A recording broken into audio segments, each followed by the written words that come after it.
बारे में जानना है कि कंप्यूटर होता है ठीक है। कंप्यूटर एक इलेक्ट्रॉनिक डिवाइस है ठीक है, जिसका उपयोग हम क्या करते हैं, सूचनाओं का आदान प्रदान करने के लिए, डेटा का संग्रहण करने के लिए किया जाता है ठीक है। अब डेटा है जैसे कि आप कुछ भी डेटा हो सकते हैं, जैसे कि आपके नाम का कोई फाइल हो सकता है, आपके नाम का कोई पिक्चर्स हो सकते हैं, जैसे मोबाइल का पिक्चर क्या करते हो कंप्यूटर में सेव करके रखते हैं इस टाइप का ठीक है। वो कंप्यूटर का हिंदी नाम संगणक होता है, क्या होता है, संगणक। इंग्लिश में कंप्यूटर कहते हैं लेकिन हिंदी में इसको क्या कहते हैं, संगणक। अब बात करते हैं कंप्यूटर की कुछ, जैसे कंप्यूटर कब होगा, जब इसके चारों पार्ट्स एक साथ मौजूद रहेंगे तब इसको हम क्या कहेंगे, कंप्यूटर। जैसे कि ये है इसका मॉनिटर, ये क्या है इसका मॉनिटर, ये आपका कीबोर्ड है जिससे हम टाइप करते हैं, ये आपका माउस है जिससे हम क्या करते हैं, जो पॉइंटर रहता है उसके थ्रू हम काम को आगे करने का काम करवाते हैं। और ये आपका सीपीयू है, बिना सीपीयू का आपका मॉनिटर खाली डिब्बा है। अगर सीपीयू अगर आपका ऑन नहीं है तो इसमें आपको कुछ भी दिखाई नहीं देगा ठीक है। तो जब तक सीपीयू को ऑन नहीं करते तब तक इसमें कुछ भी दिखाई नहीं देता है। जो भी चीज़ें दिखाई देती है वो सीपीयू के कारण ही दिखाई देता है, इसीलिए सीपीयू को कहते हैं क्या, एक मेमोरी डिवाइस, या फिर ये जो है इसका दिमाग है, क्या है, दिमाग ठीक है।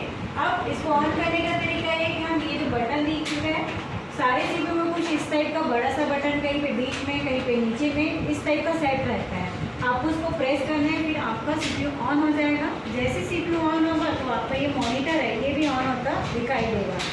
उसका बस ऐसा ना, जो अभी क्या हो रहा था, राउंड राउंड हो रहा था, ये बूट हो रहा था, मतलब आपके सिस्टम को ऑन कर रहा था, क्या कर रहा था, ऑन। डायरेक्ट आपका सिस्टम ऑन नहीं होता ठीक, उसको ऑन करने के लिए प्रोसेस करना पड़ता है, तब जाके जब उसके सारे फीचर्स को ऑन कर देता है उसके बाद ही आपका कंप्यूटर काम करना चालू हो जाता है ठीक है, समझ गया। अब सबसे पहले जब सिस्टम ऑन होता है तो पहला काम हमारा ये होता है कि रिफ्रेश मारना, क्या करना, रिफ्रेश। कैसे मारोगे, राइट बटन क्लिक करके माउस में, कौन सा बटन करके, राइट बटन। माउस में आपको दो बटन मिलते हैं, एक मिलता है लेफ्ट और दूसरा मिलता है राइट ठीक। लेफ्ट बटन से हम सारे काम आगे करते हैं और राइट से हमको कुछ ऑप्शंस मिलते हैं। जैसे कि मुझे रिफ्रेश मारना था तो मैंने यहाँ पे एक रिफ्रेश के लिए कुछ ऑप्शन लेके आ गए। अब यहाँ से मेरा पॉइंटर जो दिख रहा है उसको मैं सेट करूँगी रिफ्रेश के पास, ठीक है। इसको मैं क्या करूँगी, रिफ्रेश के पास सेट करूँगी, उसको लेफ्ट बटन से क्लिक करूँगी, हो गया, तो ये रिफ्रेश हो गया। तो आप चाहे एक से अधिक बार अगर इसको रिफ्रेश करना चाहते तो ऐसे आप कर सकते हैं, देखिए दिख रहा है ठीक। और इसको शॉर्टकट की F5 से भी आप करना चाहें तो भी कर सकते हैं इसको ठीक, क्लियर। आगे जो सिस्टम ऑन हुआ तो सबसे पहला जो स्क्रीन दिखाई देता है उस स्क्रीन का नाम है डेस्कटॉप, क्या नाम है, डेस्कटॉप। उसके बाद यहाँ पे आपको लेफ्ट साइड कुछ आइकन दिखाई देते हैं, क्या दिखाई देते हैं, आइकन। इन आइकन से आप किसी भी चीज़ को ऑन कर सकते हो, एक शॉर्टकट के रूप में रहता है, किस रूप में रहता है, शॉर्टकट। जैसे मुझे वर्डपैड को ऑन करना है तो देखो यहीं पे दिया हुआ है, इसको मैं यहीं से डायरेक्ट जा सकती हूँ।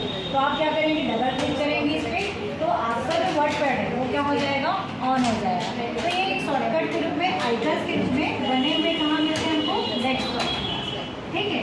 अब इसको मैं क्लोज कर देती हूँ, यहाँ से आप इनको क्या कर सकते हैं, क्लोज कर सकते हैं ठीक है। मैंने इनको क्लोज कर दिया यहाँ से।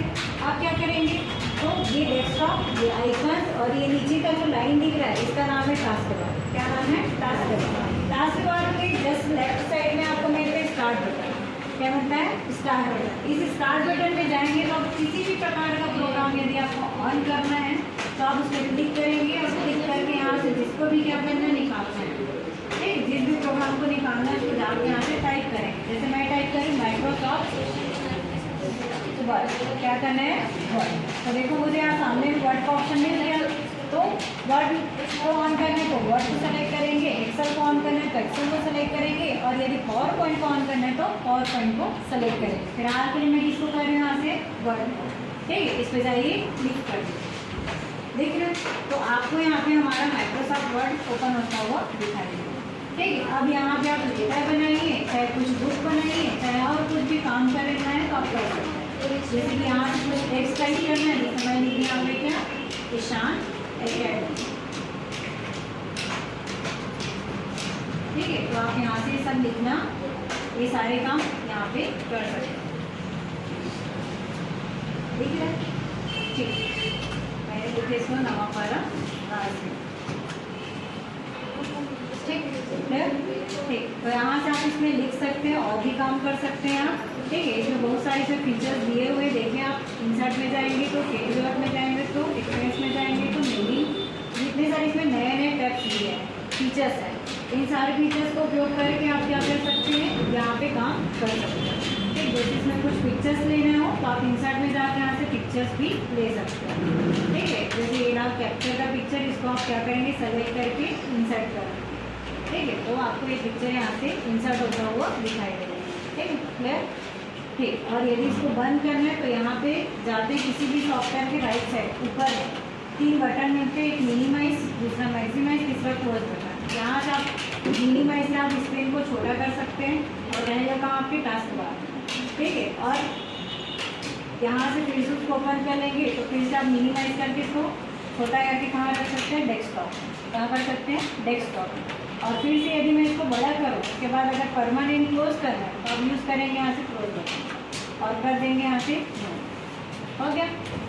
ठीक, अब सिस्टम को अगर ऑफ करना है तो शट डाउन करना पड़ता है। क्या करना पड़ता है, शट डाउन। तो शट डाउन का शॉर्टकट होता है, पहला तो आप यहाँ स्टार्ट बटन से ऑफ कर सकते हैं। स्टार्ट बटन पे जाएंगे तो राइट साइड में आपको शट डाउन का ऑप्शन मिलता है, क्लिक करेंगे तो ऑफ हो जाएगा आपका सिस्टम। ठीक, क्लियर, कोई दिक्कत नहीं।